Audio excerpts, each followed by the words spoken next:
And we heard the gunshots. They were pretty loud. And then one of my employees came back and said that there were gunshots there. The terror seemed to begin in the parking lot near the Williams-Sonoma store. Two brothers leaving the mall saw a wounded youth taking shelter in a car. A young boy was in a car. He jumped in the car. He'd been shot on this side, and his ear looked like meatloaf. We pulled the boy out, and so I said, well, let's pray for him.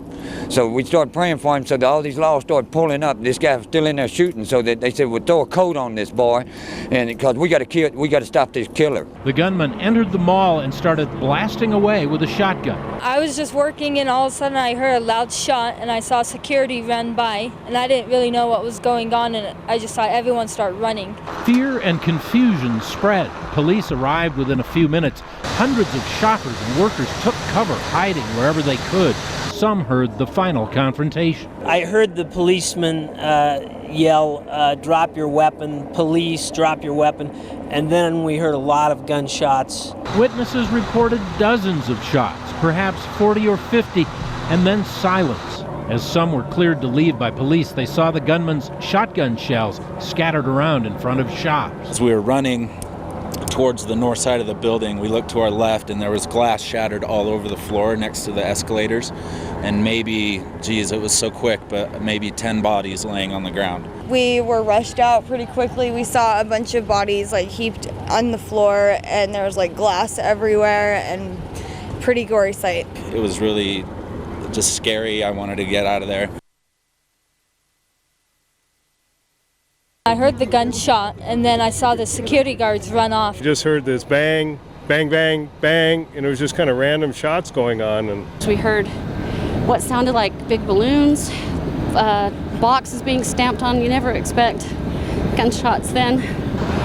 Heard the glass doors being shot out and the gunman coming through there. We all screamed and ran and hid in the store. We said to the owner of the store, we said, lock the doors, and she did, and she turned the lights out so it looked like the store was closed. When I heard these gunshots, as soon as that happened, people just started running, and food flying in the restaurant, a lot of chaos. I just heard tons of gunshots. I was hiding in the back. It's all right, kiddo. Just really scary. You're trying to protect your kids from physical harm and emotional harm, and it's just very scary. It's what we saw. What did you see? 3 dead bodies. Around 6:40, Suleiman Talovich parked his car in the West Terrace, got out, and immediately shot a father and son. He entered Trolley Square and immediately shot a woman. This individual had one thing in mind. He was well prepared. At 6:44, police got the call that a man was shooting people in Trolley Square. At that time, Talovich moved eastward in the mall and shot 5 more people in a gift shop. The guy kept shooting and kept shooting. I thought, someone's got to do something. Store owner Barrett Dodds and his father were upstairs. Dodds grabbed a stool and hoped to get a chance to throw it at the shooter. Talovich shot one more woman inside Pottery Barn Kids. He just kept shooting, reloading. Dodds helped motion an off-duty Ogden police officer into a face-off with the shooter. Salt Lake City police arrived and heard shots inside. One Salt Lake City officer joined the Ogden officer in a gun battle with Talovich. That Ogden cop was behind a big brick column, and you could, when he'd shoot at that Ogden cop, you could hear the BB shit. It sounded like a splat when they'd hit that column. Once the gun battle began, it wasn't long before Talovich went down. Within 3 minutes of receiving the call in our dispatch center, officers had arrived at Trolley Square. And within 6 minutes, we had reports that the suspect was contained. I think the guy wanted to get shot. And boy, they gave him his wish. You can't believe the number of shots.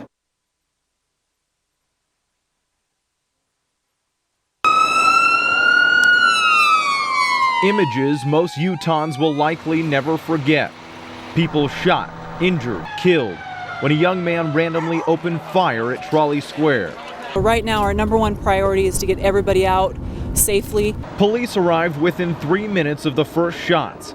Within 6, the shooter was contained and then killed. This suspect demonstrated his intent was to shoot as many people as he possibly could, and the officer's actions most certainly stopped that. In active shooter situations, police now demonstrate what is called an emergency action response.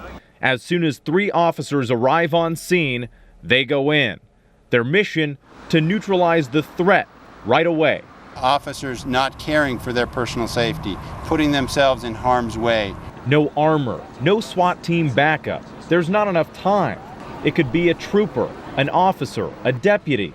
All agencies work together. All have been trained for the emergency action response. And this is training that has come over the last few years in response to some of the things that we've identified across the country. The shooting at Columbine High School in 1999 was the big one.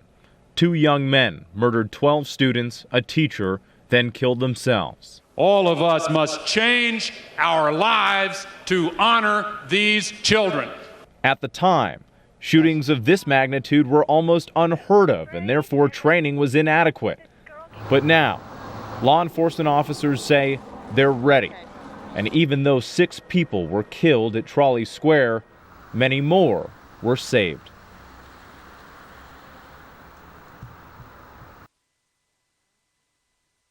Officer Kenneth Hammond is being called a hero. Just ask the Salt Lake City police chief.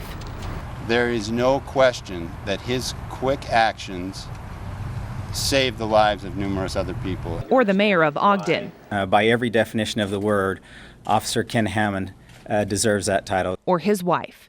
I think it's very heroic. Monday night, the Hammonds were leaving Rodizio Grill. Kenneth was waiting for his wife on a bench outside the restaurant.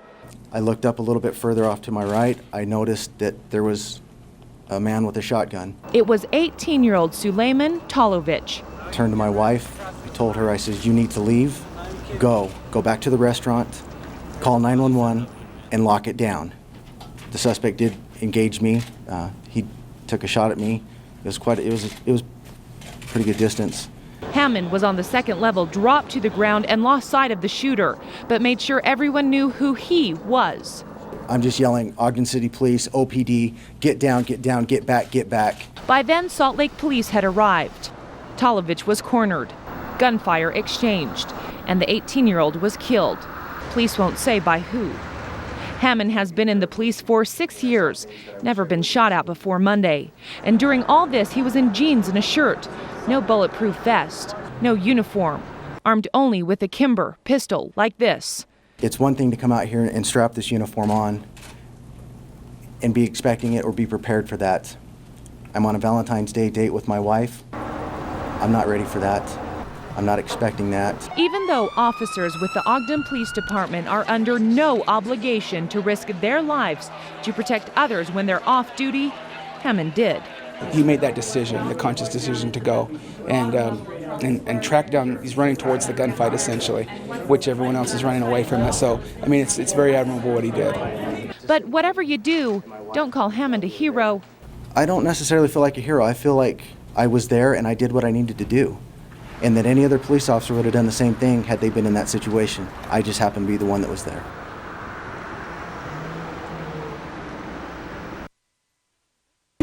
No. Not even Suleiman Talovich's family knows why. He liked everybody, so I don't know what happened. When we spoke with his aunt outside the family's Rose Park home this afternoon, she had more questions than us. We want to know what happened, just like you guys. We have no idea. He was such a good boy, and we don't know what happened. Not even his family saw any clues leading to what happened. His co-workers at Aramark Uniform Services said the same thing. Talovich was at work Monday afternoon, but acted normal. Of course, we now know better. Something was wrong. A family friend who didn't want to be identified told us Talovich may be snapped because of his upbringing. He was a Muslim Bosnian, born in war-torn Bosnia, and even after he moved to America, the family friend said he had a tough time dealing with people and traumatic episodes. He was somewhat of a hermit, never really came out much. That may explain why neighbors, even though they've lived near the Taloviches for years, don't know a thing about him. Me or my family or pretty much anybody on my side of the street never came in contact with Solomon or any of his friends or anything like that. So to hear that this has happened. It's somewhat shocking because we really didn't know who he was. I feel really bad for them. I feel really bad for them. It's got to be awful torment for them because they're caring people. None of it makes any sense at all, especially to his family. No, we know him as a good boy and very patient and everything. So, I don't know.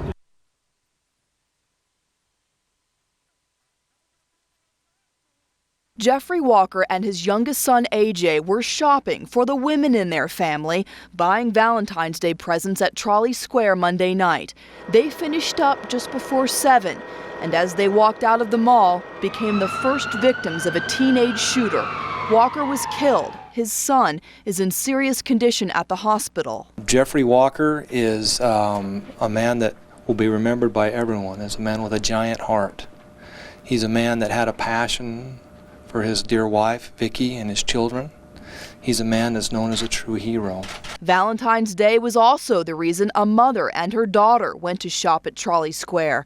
They were in a store called Cabin Fever when the gunman shot 5 people inside.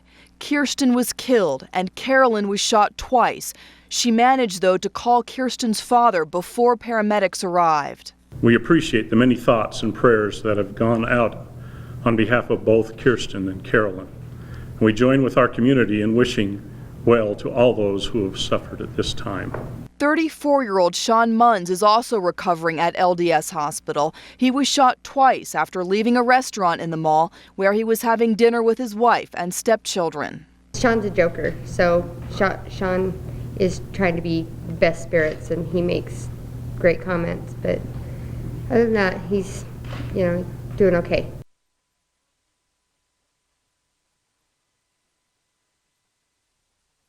You just wish that things were different. There's times I thought that I wish I was the one that got shot, because I've lived my life. He hasn't. He's just started. Family members say Brad loved sports like snowboarding and boating and lit up the room with his smile. He leaves behind a 3-year-old daughter who he cherished. The family says he was a great father, and it's hard to imagine their lives without him. He had so much life, and he was giving that to his daughter and everybody he loved, and everyone around him just absolutely adored Bradley. Teresa had been married for 4.5 years before she separated from her husband, but Nathan Ellis tells us he spoke to her just a few hours before the shooting. Teresa told him she loved him. I really felt like that call was inspired, that we were able to talk and express our love for each other. Teresa is from New York, and Nathan had the difficult job of calling her mother today to let her know what had happened. Nathan says he's going to miss so much about Teresa. Just her smile and the way she made me feel as a person. She was always an example to me. During a week when a Utah family buried a soldier killed in Iraq, when another is devastated in a horrific accident, and 2 others mourn the loss of loved ones in a horrendous explosion, Utahns are once again tapping into a vast reservoir of compassion, the kind that helps define our community. Consider Marion, who comes back to Trolley Square today to pass out cards bearing blessings called Little Miracles. You just reflect on the gratitude of the privileged lives that we have and our blessings. Her blessings follow many acts of kindness and bravery by other ordinary people, like the 2 brothers leaving the mall who saw a wounded youth taking shelter in a car. So we pulled the boy out, and so I said, well, let's pray for him. So we started praying for him, so that all these laws started pulling up. This guy was still in there shooting, so that they said, well, throw a coat on this boy, and because we got to stop this killer. This man, Lauren Green, was eating with friends at the Desert Edge Brew Pub. When the gunman began firing shots, they ducked for cover, then ran, ending up in the parking garage where they heard a woman scream and went to try to help a man who'd been shot. I stood back up and I looked at my friend and I'm like, he's gone. Within minutes, police arrived. And he was a lone police officer, and right when he got out of his car, he only asked one question. He said, where are the shots fired at? Without knowing where the gunman was, Green and his friend began yelling at other mall patrons, trying to help them get out. There were too many people to mention, inside shops, inside restaurants in Trolley Square that actually put themselves in harm's way to protect their customers, to protect the public that were in there. Likewise, those who were there have plenty of praise for emergency responders. I think it's amazing that the city just sort of banded together, got together. I mean, I saw police cars from faraway places here immediately. It's a Valley Mental Health Crisis Hotline, 261-1442. As soon as I saw that, I knew we would be getting calls, and we did. This is a crisis worker. May I help you? You pretty much run on adrenaline in situations like this. A sleepless night at Valley Mental Health's Crisis Call Center. Staff members called out of bed to answer the ringing phones. We had calls from people who were actually there, saw the gunman. Some people saw some folks who were wounded, and that was really upsetting. It all hit them, all the what ifs. What if I had stayed? What if I had been in a different place? The calls just kept pouring in, many from people who were not at Trolley Square. It will get better, but it's not going to change immediately. Crisis workers talked with those afraid to go out in public, or parents who have to explain this to their children. Parents asking this important question. What are we going to say? How are we going to approach this? Valley Mental Health says be open, honest, and to the point with your kids. And this may be the day to let them have a few more choices. You can let them wear those ugly pants that you usually don't let them do. You know, they need to feel a little bit in control. A little bit of reassurance amidst a rare scenario that was out of control. You're trying to protect your kids from physical harm and emotional harm, and it's just very scary. Tricia and Brad Merrill and their children last night at Trolley Square. It's hard enough for adults, but for kids? Jed Erickson with Valley Mental Health sees in their faces what he sees in others who suddenly experience what they never expect to happen. The little girl and the little boy were probably reliving in their mind's eye what they had just been through, were having fantasized visions of what they just experienced. Fear at the time, fear of their own welfare, fear about their family, fear for other people, and just fear of the unknown.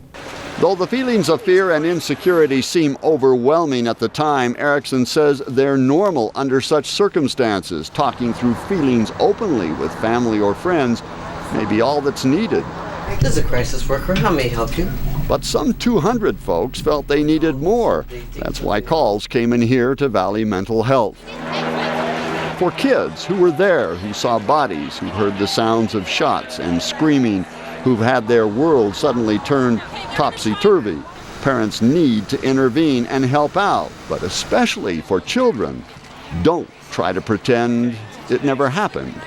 By that, I don't suggest that they should have all of the gory details, but they should understand that this was a random event that did not target them, that they were not singled out for any reason, that they have a sense of security and comfort in being able to go about life and do their things and be places alone or with family and not live with ongoing fear.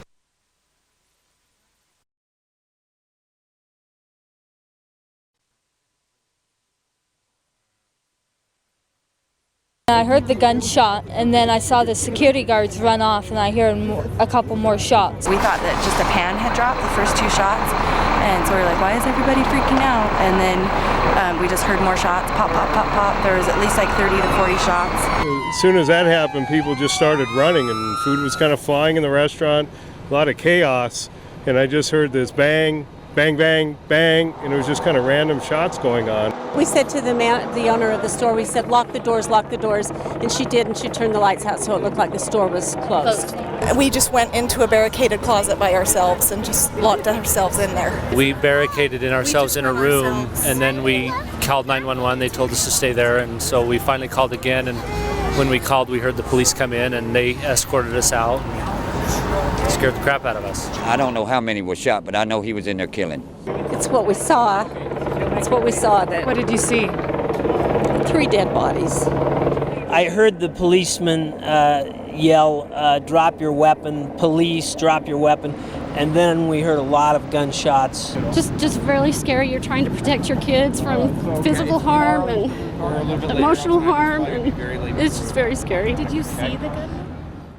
Just kind of out of the corner of my eye, saw, just a figure walking by when everyone else was trying to get down. So we're all okay.